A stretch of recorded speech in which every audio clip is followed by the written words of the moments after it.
I mean,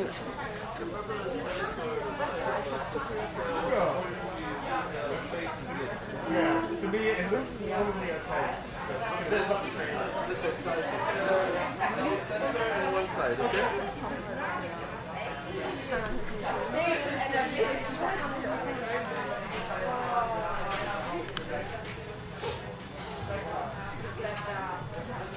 Yeah?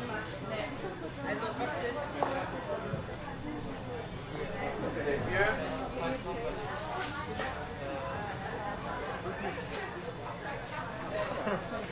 Good. Wait, another side. Here.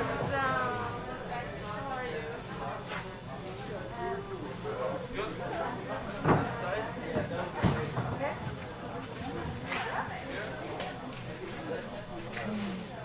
Ja, alles klar so?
Ja, wenn es geht, ist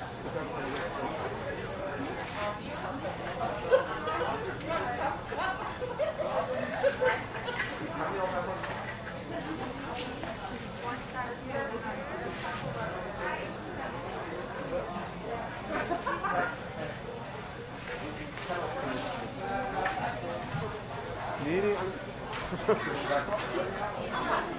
Ja.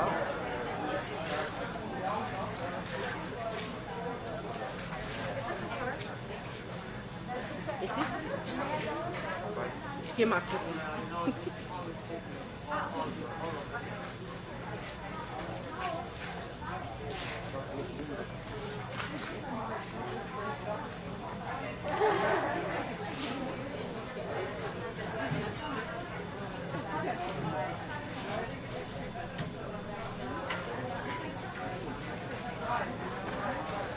That was okay, no?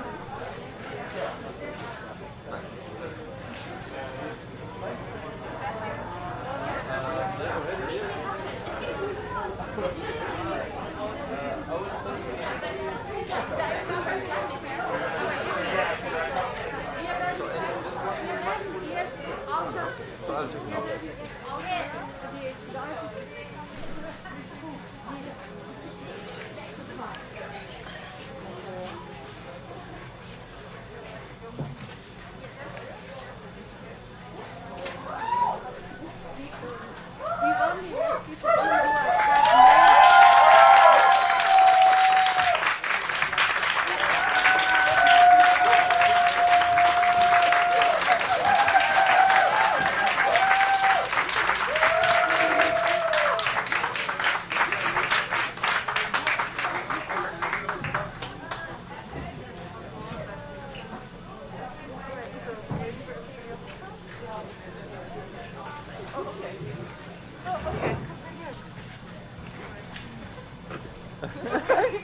Like guys, you need to tell the story. You can deal with it.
You're just feeling out because of what's going on. It's not really hard.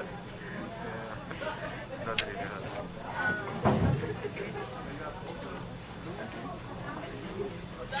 Good morning. Do we need translation from English to German? Otherwise we'll have more time for our translation.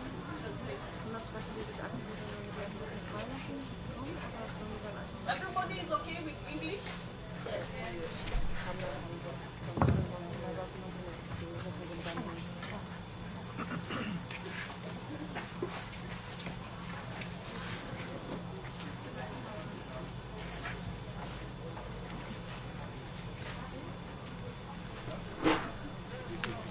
Thank you very much for coming today.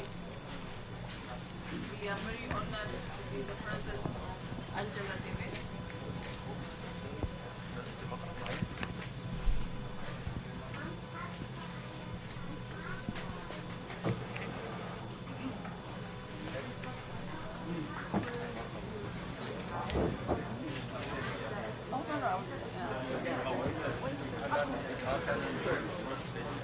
Good morning.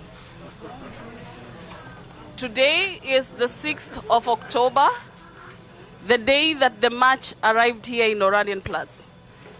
And it is very significant It's very significant.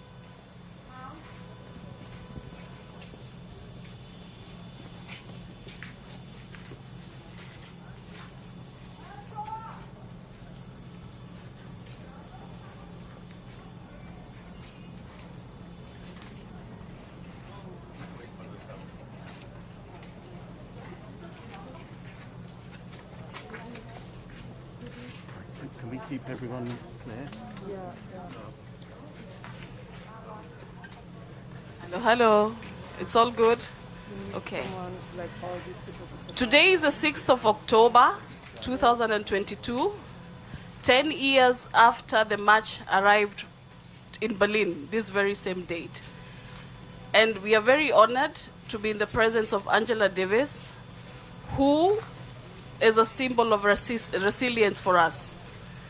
And we will have this press conference, and the order that we will start with is that Napuli starts, she has 5 minutes. Adam starts, he has 5 minutes. I talk for 5 minutes, and Angela has 15 minutes, and then we will open for the questions. Thank you. Okay, okay, but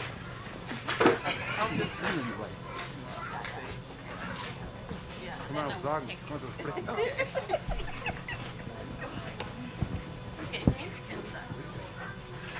Hello, everyone. Before I start saying anything, please, Angela Davis, can you give me your hands? Please. Angela Davis is not coming here. Okay, hold it for me, please. It's my time.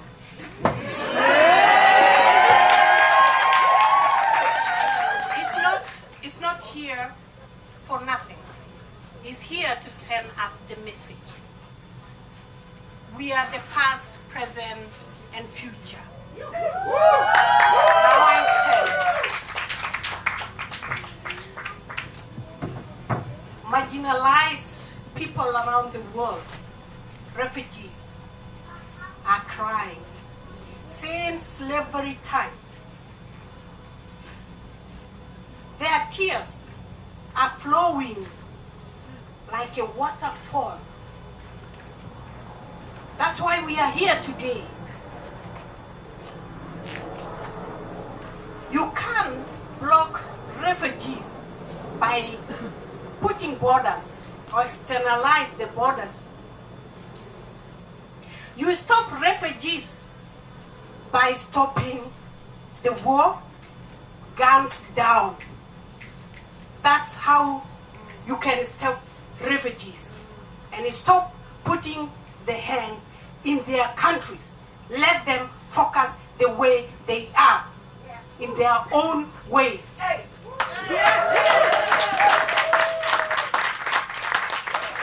Now, to tell you why we are here, I would like to take you to my journey, refugees' journey, back to 2012, why we are here today and what do we need. In 2012, the refugee situation was zero. People were naked. Refugees were naked. Mohammed Rasipat, the Iranian refugees, committed suicide in south of Yemen because of the situation. And the friends and refugees, they stood up and say, we are not going to die the same way. We have to do something. There, they started the protests in any ways, the camps, hunger strike, everything. Until we reach all over Germany, we march from Duisburg to Berlin, bus tour from all over Germany. The 6th of October, which is today, we reach Berlin. The refugees who are in 2012, they are here. Please, if you are there, please raise up your hands. It is your right to raise up your hands and they are here. We had demands. I don't know where are the demands. I don't want to go to demands. You check yourself. Abolish lagers. Stop deportation. Right to stay, right to work, right to study. The resident flicks, vouchers, and so forth. We stood in 2012. We occupied the school, empty school, Ulawa Strasse. In 2012, then 2013, this is where the Lampedusa people join us. Please, if you are here, raise up your hands. Those who came 2013. There, you can see we are living. We made transnational tour in 2013 to break the transnational law or European laws.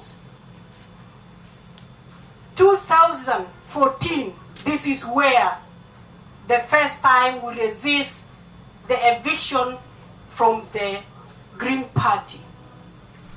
And the SPD took over and they evict us by divide and rule method. Don't forget CDU, they were the bosses to say if you don't do it, I will do it my way. They evict us, but we resist also in 2012 by taking a march from here to Brussels, breaking the laws and taking our messages. And we resist by occupying the tree 5 days. We resist by having hunger strike beside Oranienplatz. The people are here. Please raise your hand, those who are there. See, people are there.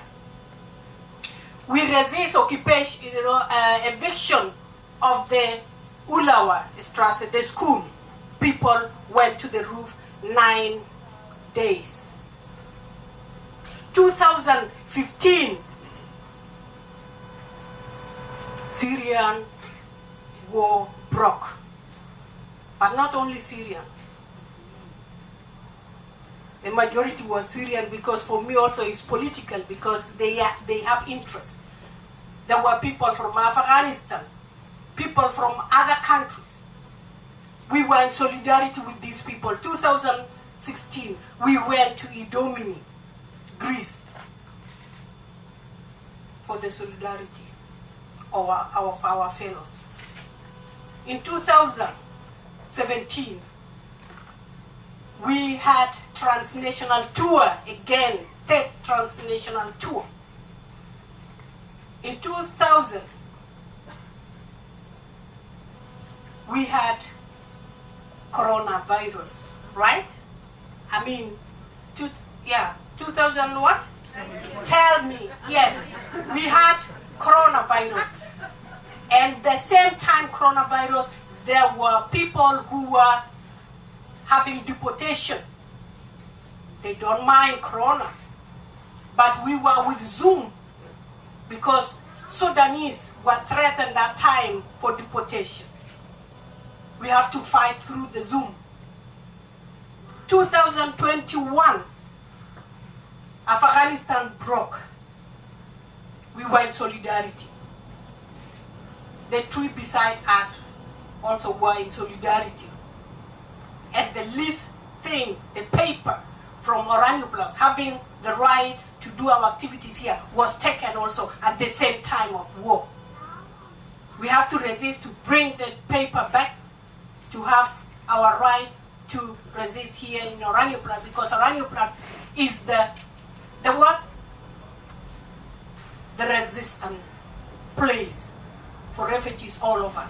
We are not just refugees here, also in our countries. This place presents that.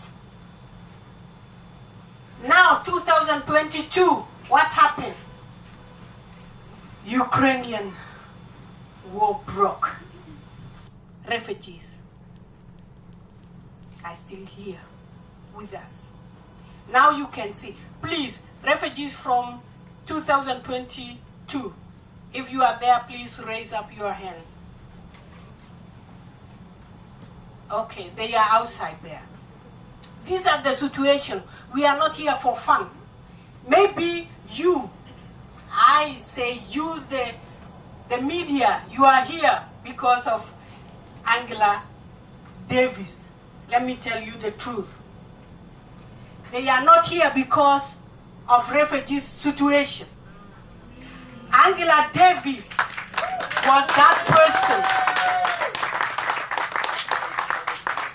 She passed through, and now she's here presenting, not only today. That's why she sees herself here.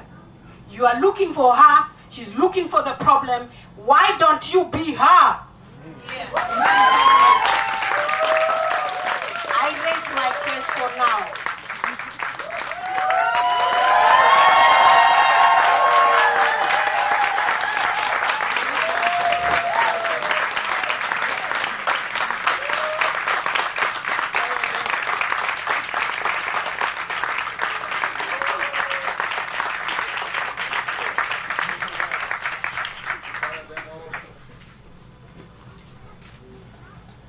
Okay, I think after what Napuli said, I don't have a lot to say.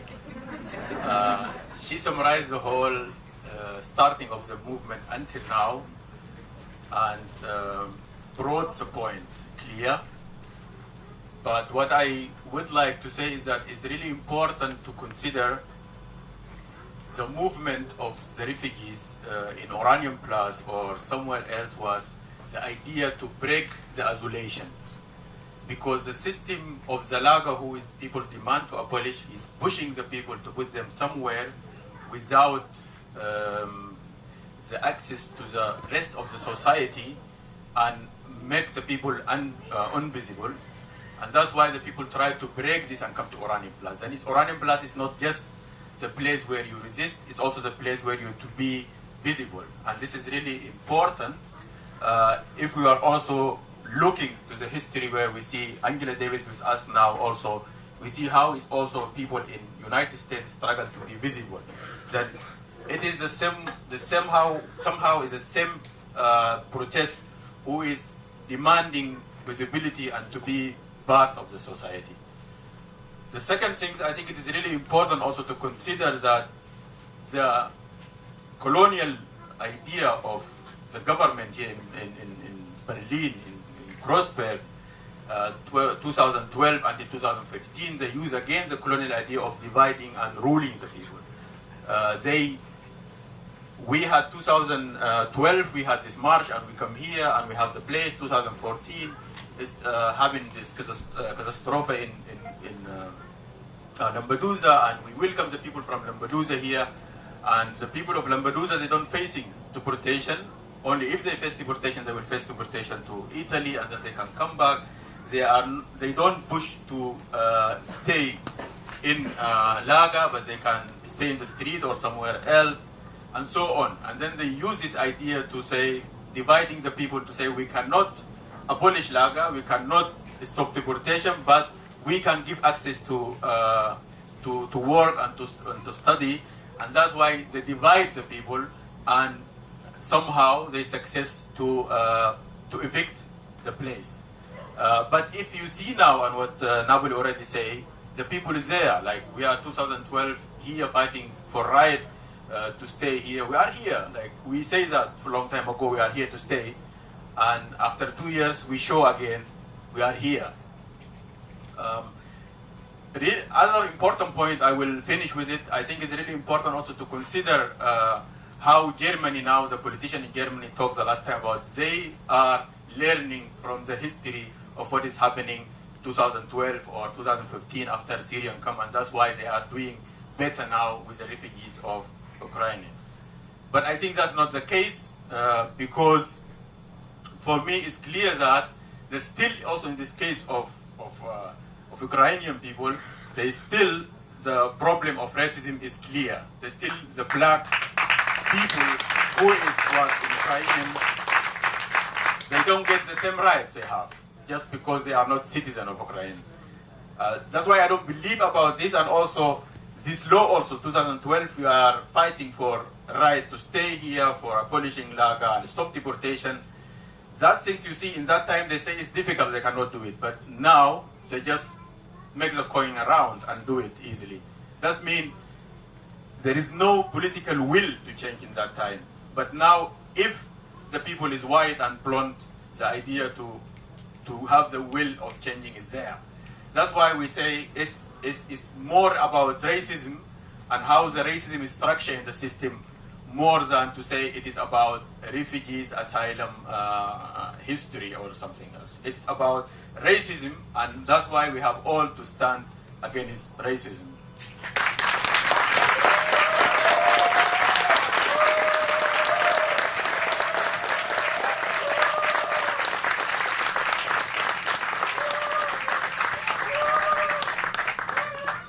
Thank you very much.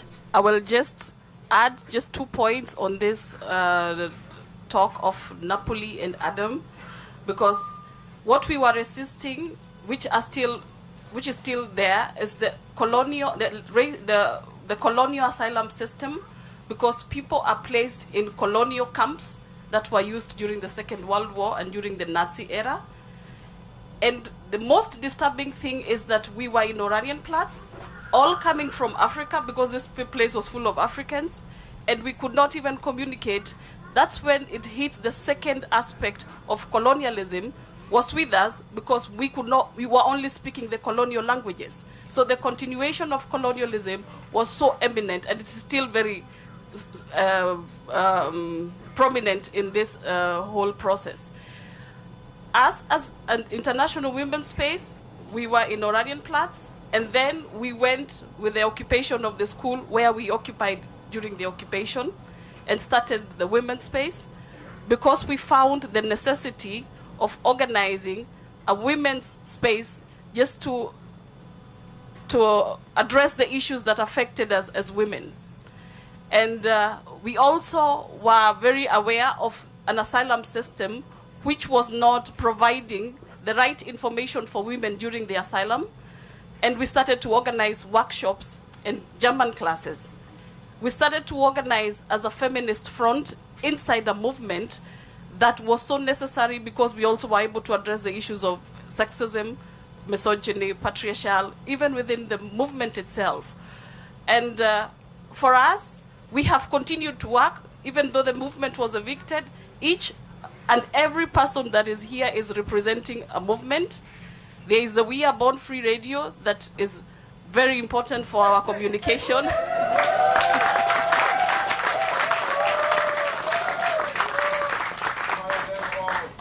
There is the O-Platz magazine that is also in circulation. We have restaurants. There is the Karanfield. There is the Baha restaurants that are still continuing as a continuation. Our statement is still there. The movement did not go anywhere. We are still part of the movement.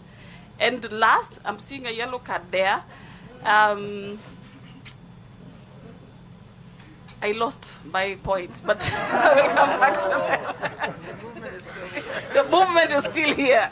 And now we continue with different projects, especially as International Women's Space, working with the BIPOC Ukraine. I think the whole community is here, the BIPOC Ukraine.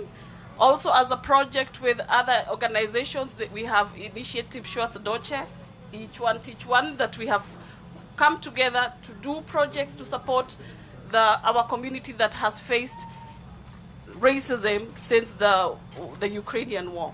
Thank you.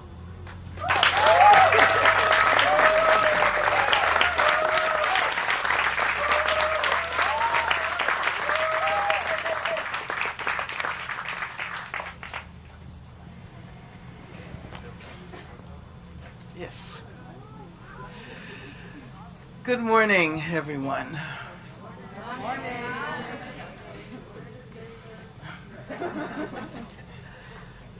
It is really inspiring to be present here this morning and to be able to remember and celebrate the movement of refugees 10 years ago that gathered here in Oranienplatz. I had the opportunity to visit Oranienplatz in 2015, right? And I learned about the struggle then. I was so inspired by what I experienced. And also about the fact that women are in the leadership of this movement.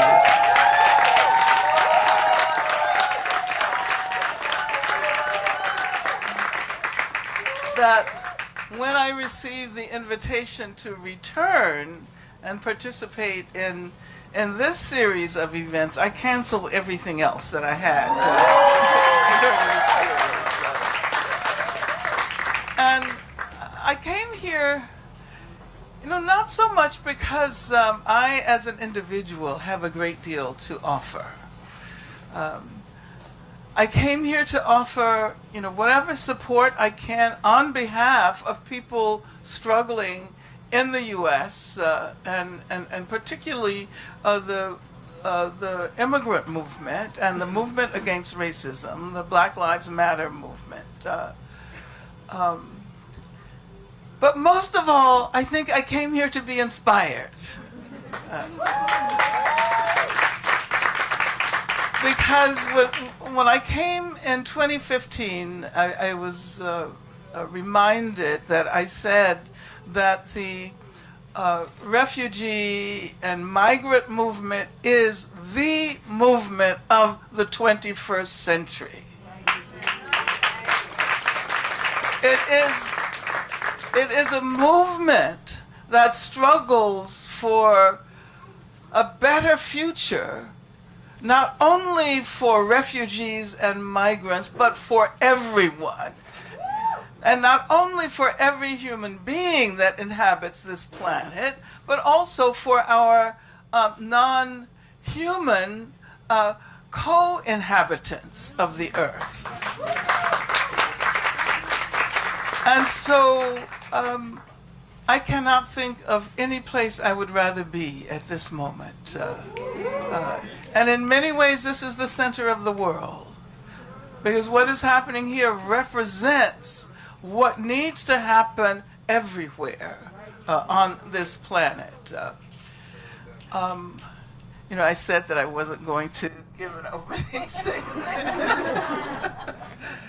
because I had not prepared one. But I think it is so important to point out that racism is global. Racism is a global phenomenon. And around the world, so many people, and especially so many governments, have gotten accustomed to thinking about racism as existing elsewhere. And that elsewhere was perhaps in South Africa during the apartheid regime, that elsewhere is in the United States, but certainly not in Europe. Certainly not in Germany, despite the history of this country. But I think we understand that racism emanates from colonialism and slavery. And Germany, like so many other countries around the world, played an important role during the colonial era.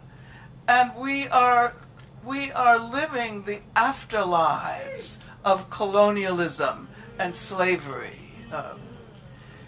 And the refugee movement, the migrant movement reminds us that the status of human beings who are considered refugees or migrants has been determined by an ordering of the world that is based on capitalism, that is based on racial capitalism.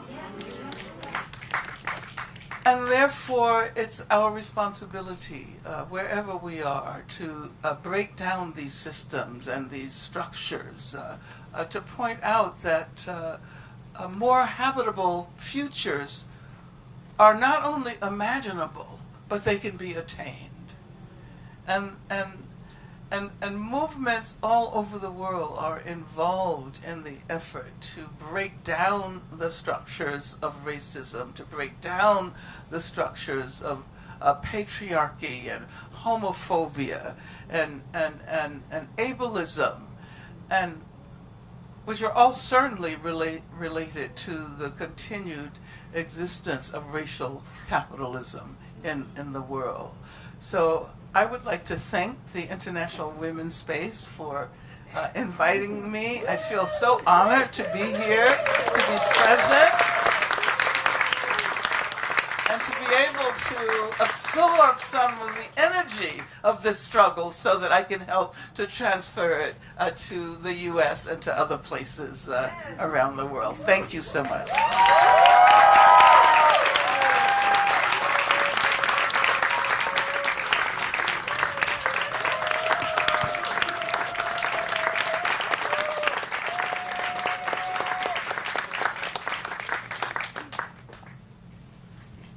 We will take a few questions. Okay. Yeah.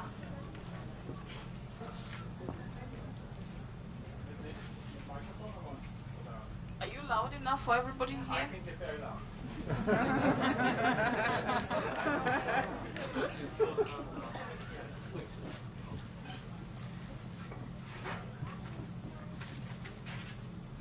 Thank you so much, and really a warm welcome to all of you, particularly to Angela, who I've been following for 60 years. I was born 1961 in the shadow of the Statue of Liberty, and growing up in the States in the 60s and 70s. You were an iconic figure. I'm living here in Berlin, book author, jurist doctor, performer, vegan, so I appreciate your statements there, and yes, a trans woman. And I'm particularly concerned about issues like queer people in migration, particularly queer refugees. But I have a general question for you.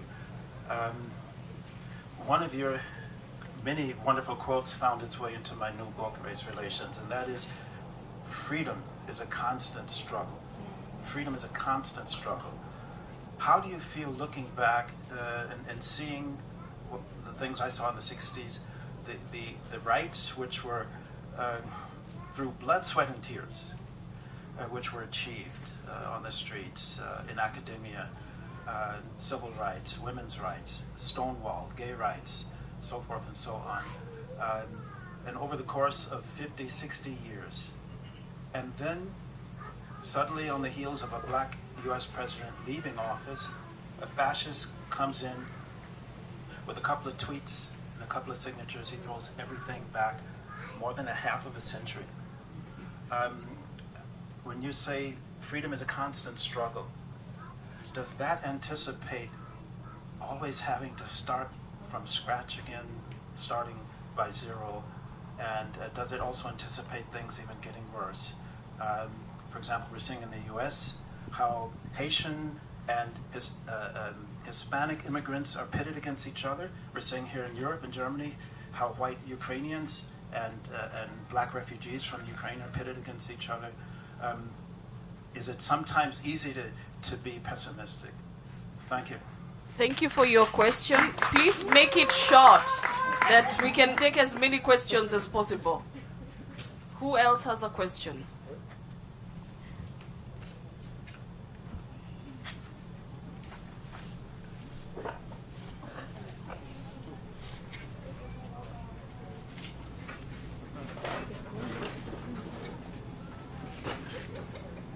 Hi everyone. My question is, I'm sure all this has been televised and then this has been happening over and over again, but the question is, are we being heard? Are the right people actually listening to this? Because it's a system, and the system was being designed by people. I think immigrants are only a fraction of the German population or in general. So I think the whole problem goes beyond just the system. I think it's about people in general. Not to say they're not good people, but if you have a country where the people elect their own leaders, and the leaders create a system which actually looks down on a certain group of people, then it means the problem is not the system, but rather the people who create the system. So my question is, are we being heard? This happens over and over again. I'm sure there are many platforms where this is being held, like people talk about immigrant, everything. Are people listening? It's been televised over and over again. Still the same thing is happening. So I would like to get to know if people do actually listen. Thank you. Thank you. Very good question. Another question? Yeah.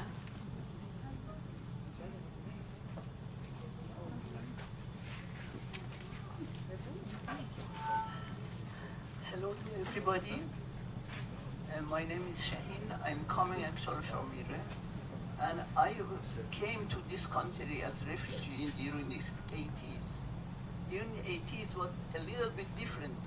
And also in 2012, I was very active with the camp of the refugee here.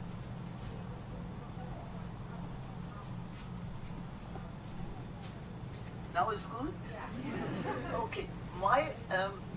According to my actual activity, I'm still active in the Iranian women movement, also in the German women's movement. And my problem is that I can also ask from your experience, the lack of organization today, I think is the big problem for us. The women from Afghanistan, they are very active and they are in most actually terrible situation now, inside and outside. In Germany, still they deport the Afghan to the Afghanistan in the situation. NATO was there for 20 years and they destroyed everything in this country. And the people that they protest and are here, they send them back to the hand of Taliban. Taliban is actually the baby from the US. And in this situation is going on all over. Today in Iranian cities and streets, a lot of things. But my problem is that what can we do get together and struggle together? After the reunification in Germany, actually, they put every of us in one box. You are this, you are that, you are that, and we don't have any contact with each other. We don't struggle together. And I'm very proud that in these days, the women are doing a lot of things together. Now, please answer my question, what's the way?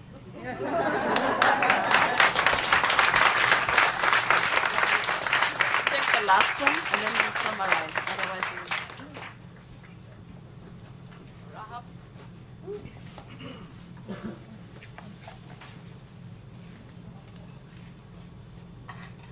I have to be careful not to start by shouting and say, no! This is just wonderful. So I'm coming from Cologne and I'm bringing my sisters with me, Tara at the back, Jockey there, Gina here, and Udima here. And my question is really about how we, the younger generation, especially young African or young black women, can really continue with the struggle. And how can we continue with the struggle when we are also, working in spaces and places where, one, they do not want us, secondly, where we're still oppressed, and thirdly, I think as someone said, where we are not seen and not heard. So my question is really almost going to the same direction, like how can the young generation continue with the movement?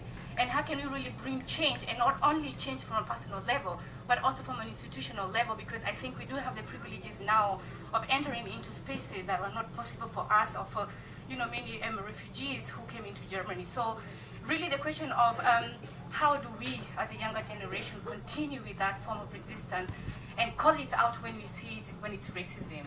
Yeah, thank you.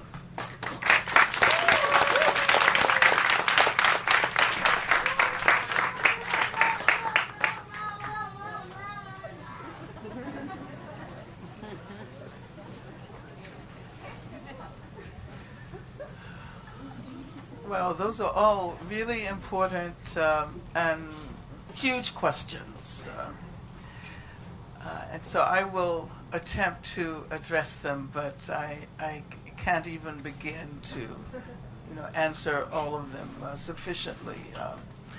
The first question, thank you so much for bringing up the importance of recognizing queer issues in relation to refugees and immigrants.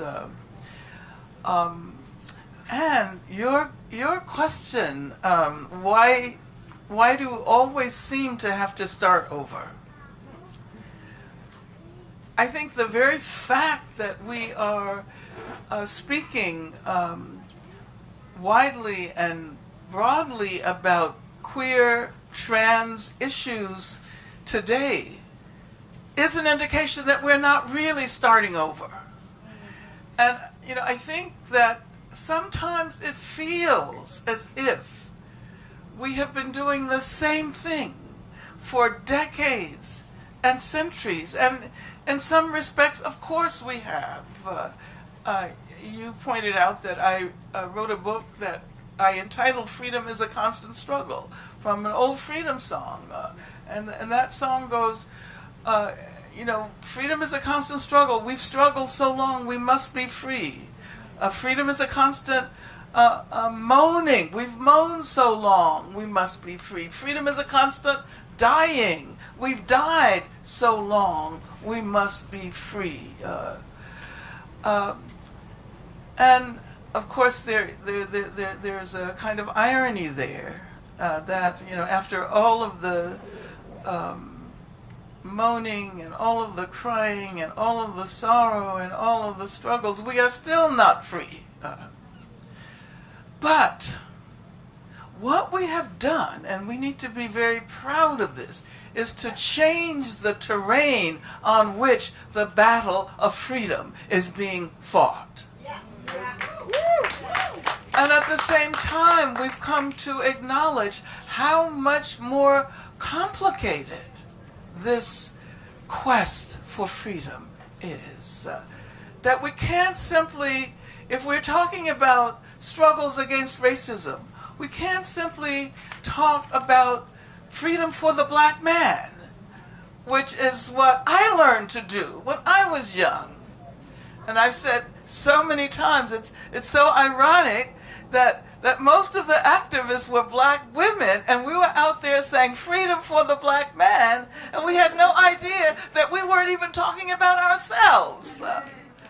So in the process, we learned to expand and complicate our sense of what is actually required in order to conceptualize freedom in such a way that it applies to all of us. And, as someone who's been in this battle for a very long time, since I was very young, I could say that I don't think that I have been more enthusiastic about my involvement in the struggle ever. Even though we are still fighting for fundamental, structural, systemic change, our language indicates how much we have learned. Our sense of who is embraced by this quest for freedom has changed. If someone had told me in 1955, when I joined an interracial discussion group in Birmingham, Alabama, and the church that housed the discussion group was bombed, if someone had told me that in the 21st century, we would be centering black trans issues, and we would be arguing that there is no way to imagine possibilities for freedom and an end to the racist violence if we do not understand that black trans women are the subject of more forms of violence than anyone else. And therefore, if we don't address those issues, we can never expect to address the problems that are facing others. If someone had said that to me, I wouldn't have known what to think then. But now, it's self-evident. And so I think that we have to applaud ourselves, for the work that we have done. And we also, and this is something that I have come to recognize after so many years of being tired of saying the same thing over and over and over again. And this is also to address the young man's question, where are you? Are we being heard? I know exactly what you mean. Because it seems as if we've been saying the same thing for years, for decades, even for hundreds of years. But those words resonate in a different way today. Even if change has not happened, we understand so much more today than we did, 50, 75 years ago. And I, as a person who has, lived that long, longer, and I'm very proud that in less than a year and a half, I will have lived 8 decades on this earth. I never expected, that I would survive this long. And one of the things I try to do is to act as a witness for those who did not survive, and those to whom we need to be grateful for not laying down the banner, for not discontinuing the struggle when they got tired. And I've come to learn that repetition is important. And I've been thinking a lot about repetition, particularly because for a while I was so exhausted and so upset that you say the same thing over and over again and nobody appears to be listening. But then, and I'm giving you this example from the U.S. In the summer of 2020, when George Floyd was lynched and when Breonna Taylor was killed, in the middle of the pandemic, when we had begun to recognize the structural character of racism, largely because more indigenous people were dying, more black people were dying, and then suddenly it seemed that what we had been saying for decades and hundreds of years started to resonate. And more people came out into the streets than ever before in the history of the U.S. More white people demonstrated. Now, I'm not sure what those white people are doing right now,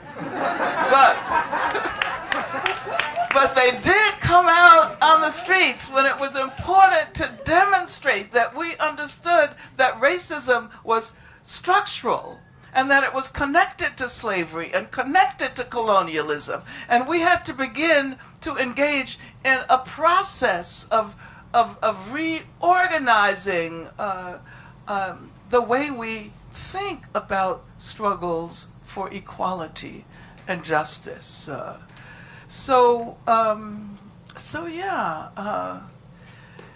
It's important to feel frustrated, but don't let that prevent you from doing the work. And as I said before, sometimes repetition is necessary. Repetition happens in poetry, doesn't it? Repetition happens in music.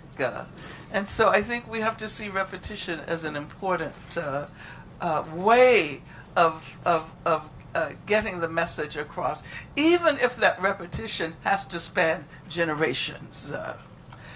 Now, the next 2 questions,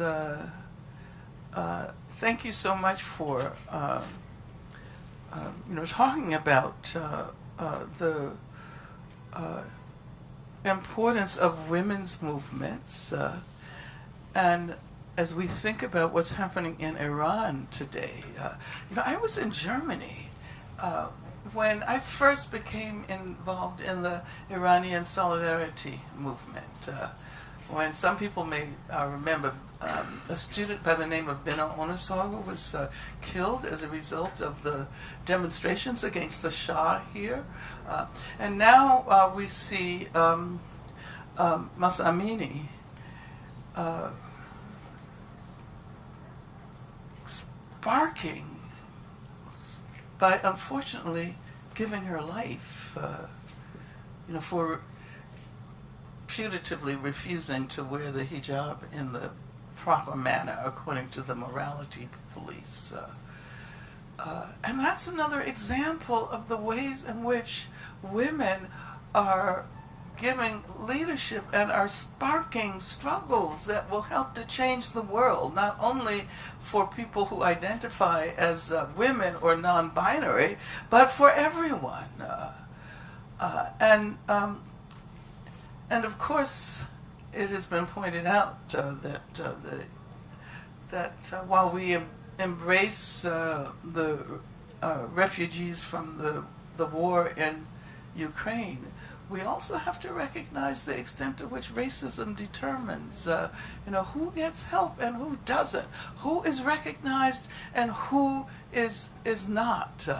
And I think about the fact that when the U.S., or the whole history of Afghanistan is very complicated, of course, but I think it's important that you pointed out that the Taliban was created literally by the U.S., and that when the U.S. pulled out in the way they did, it was very clear what would happen, and it was very clear that women especially would suffer. Yeah, thank you so much for raising that issue. I don't know, Shaheen, where you are. Thank you so much for recognizing how important it is to organize women's movements. And I think that people who identify as male should also stand up and be proud that women and queer people and non-binary people are giving leadership to this global struggle. And so the final question about young black women, how can they continue to be, to bring change about? And, Zora Neale Hurston once wrote that the black woman is the mule of the world. And for some years now, I've been thinking about that because we have as a model for freedom in the world. The model for freedom is a white model. The model of what it means to be free is to have the rights and liberties that are accorded, not to all white people, because we have working class white people around the world, we have women and non-binary people who are engaged in struggle. So the whole, the model for democracy in the world has been a model based on what is the rights and liberties that are putatively accorded to some white men. I say some white men because working class and poor white men don't get access to all of those rights and liberties as well. So what happens if the people who have been involved in struggles for their very lives, and certainly struggles for freedom, are the ones who become our models for humanity? And I think that in so many ways, black women around the world, black women and other women of color who have been involved in those struggles are setting the standards of this era. And I'm thinking of Marielle Franco, for example, in Brazil, where just recently more trans women and black trans women have been elected to government. Unfortunately, Lula did not get the votes that we thought he should, but there's hope. There's Francia Marquez, who is now the vice president of Colombia. Well, she's not so young anymore. She's in her 40s, but I met her when she was a young black woman activist, trying to get justice for her people who were being evicted from their land in Brazil. And now she's the vice president of Colombia. Of course, that's not about structural change, but at the same time, it gives us hope. It really gives us hope. And so who asked the question? And so I think that our job is to generate more hope. Because this struggle is not going to end tomorrow. You know? If it has taken hundreds of years, it may take, who knows. Well, I should even say it may take many more hundreds of years. What I should say is that freedom is a constant struggle. And the more we win, the more we recognize what we have left out. And so therefore, I don't think there will ever come a time when we will be able to say that we've done all there is to be done in order to ensure freedom of human and other beings on this planet. I think there will always be something else. Freedom is a constant struggle, and that's what's exciting about it. That there is no end point, that it really is about the journey. It is about what we do right now. It is about the fact that as we struggle, we generate hope for new generations. And we pass down that hope to generations to come. Thank you.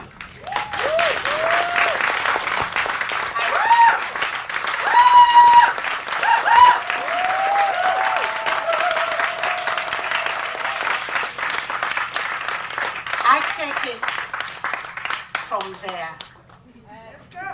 And allow me to please stand up to generate also and to feel my ancestors.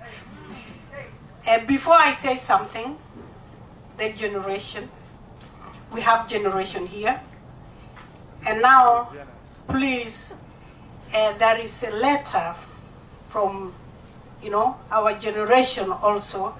And please, can you exchange the letter that you have to Angela Davis? This is already the networking and the exchange, and to empower the generation, the young generation. Please, Ed Sultan.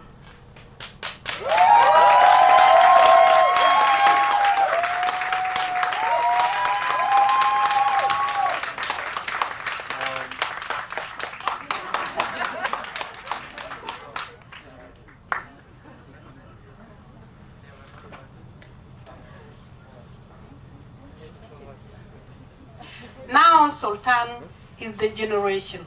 It's not that we are old. We are not old yet. Now you can see. So we are talking about responsibility. All this what we are talking about, are we heard? The freedom is constant struggle. And I can add to it, the struggle is like a river. Our limit is the sky. Be part of it. Responsibility is the first. We are the responsible for the generation. We have to make the platform for the generation to come. Now I'm asking media, because media is the biggest institution. You can raise this issue if you want. If you don't want, then let it down, because you are also not safe.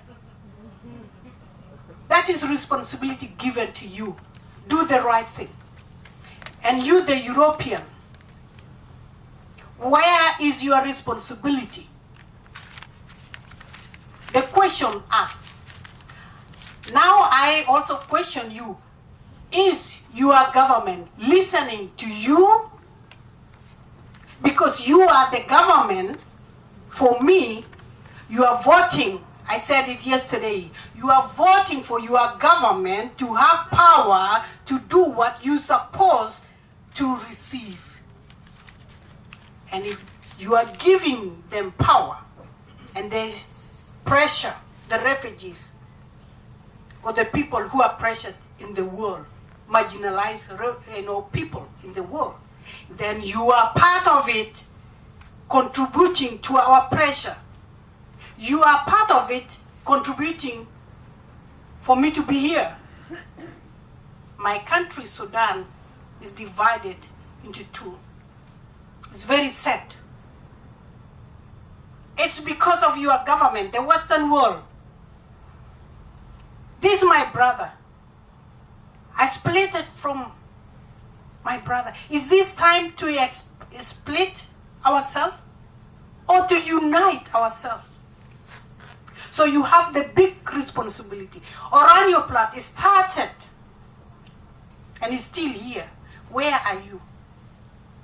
He said that Angela Davis coming long way to here. Solidarity. And this is not the first time for her to be here. What are you doing? You have privilege, you have power. If you want, this is now the beginning of the fight. Let us put all this down. I said it again. Besides weapons are refugees. We have to stand together. Stop. Vote to the right people or for the right and for the right thing. I came along from Africa, from Western, from Eastern part of the world, from Arab world, from Asia. Don't tell me I'm not Asian. I'm Asian, I'm Afghanistan, I'm everything. I came here to fight, and you watch me. It's very sad. We are still far away from each other. Black and white, we are still far away. Maybe we are, putting our teeth out, but in our heart, the trauma that we have, unless we remove the trauma that we have, so that we can be brothers and sisters, truly, not with the face. That is responsibility I'm talking about, and encouragement. And I said it yesterday, we are not a stronger or extra strong people, but only courage. We say, why not? Let's do something. Try your best. That's what you lead us. I need you to have courage too, so that we can be, networking, bring the young. I will not bring the young to say, do this, but I say, young, let's go together. Power ourselves together.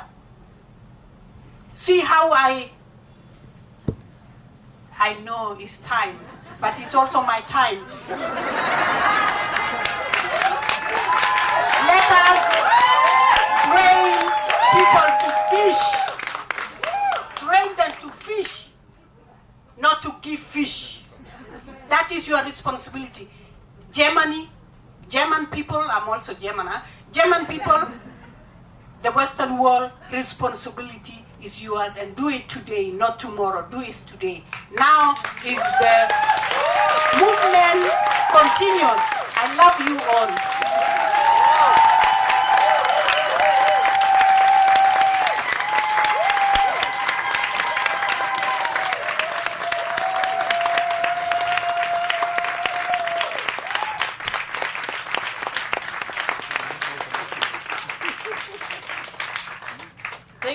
much. Adam, and please keep time, yeah? No, I think it's really important to add one thing because of the question of do we being heard from other politicians or other people. I believe that it's our responsibility also to be loud and be out in the street. And that's why 2012 we are out and loud in the street. Because these people is enjoying privilege, and if we don't bother them and be loud and be in the streets, they will never hear us. It is about to come out and not believe in isolation and stay away. No one will tell your story. No one will tell what you will suffer behalf of you better than you. This is why it's also my appeal to all migrants and refugees, come together first, be in the street, be loud, empower yourself, and do it with yourself, with your resources. When we start Oranienplatz in that time, we never asked someone to come to help us. We have this march of 28 days from Musurburg to Berlin. I remember it was not more than 20 people. And when we arrived to Berlin, we are more than 100 refugees. It is about to take your responsibility yourself, go out and fight the system. The system of racism is not existing yesterday or yesterday before. It's something before colonial time until now. And that means we cannot change this in today or tomorrow. And it means it is our duty to take this responsibility and go out and try to change the system because they will never hear us if they are just staying in this privileged position. We have to shake them. That's why let's come together and shake them. And they will hear us if we are coming together and do something. That's why occupy the street, stay in the street. That's the way where we let them hear us.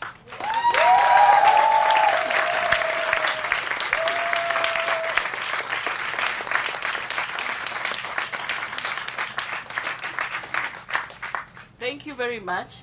I can feel the energy from the movement. And we will end our press conference now. I will still want to remind the media, they are the demands we had in 2012. They are the demands we are having now for a transnational refugee movement. It's good to include them in the press that you write today, because for many years, since 2012, anything the press wrote about us was not for us. We hope this changes. The responsibility Napuli is talking about, you start it now, and we will hold you accountable.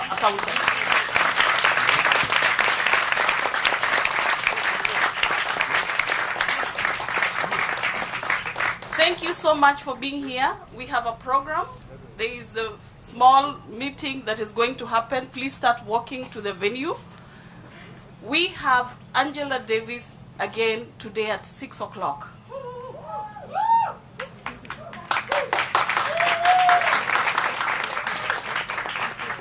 And we will be very happy to see all of you again there, even the media. You're welcome today.